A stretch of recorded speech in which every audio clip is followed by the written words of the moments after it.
আসসালামু আলাইকুম। কেমন আছেন সবাই? রিসেন্টলি গিয়েছিলাম কুষ্টিয়ার খুব ফেমাস একটা জিনিস ট্রাই করতে। আপনারা নিশ্চয়ই এতক্ষণে বুঝে গিয়েছেন। হ্যাঁ, বলছি কালাই রুটির কথা। আমি অনেক দিন থেকেই শুনছিলাম এখানের এই জিনিসটা নাকি অনেক ফেমাস। তো ভাবলাম একটু ট্রাই করে আসি। এই রুটিটা বানানোর যে সিস্টেমটা এটা আমার কাছে খুবই ইউনিক লেগেছে।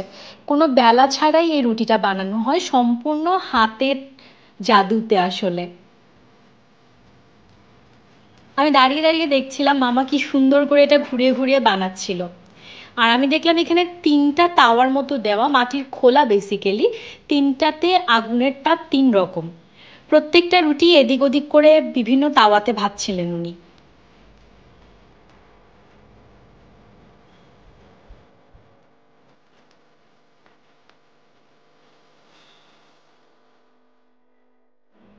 আর এই রুটির সাথে খাওয়ার জন্য বিভিন্ন রকমের ভর্তা দেয়া থাকে।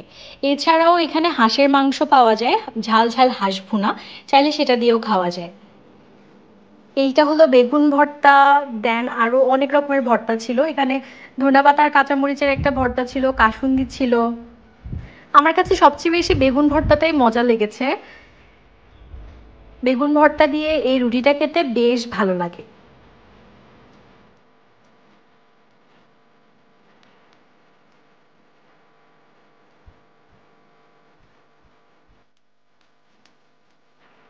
আর এই তো আমাদের কালাই রুটি আর ভর্তা সার্ভ করে দিয়েছে। টেস্ট ভালোই লেগেছে, খারাপ না। আপনারা কে কে ট্রাই করেছেন অবশ্যই জানাবেন কিন্তু।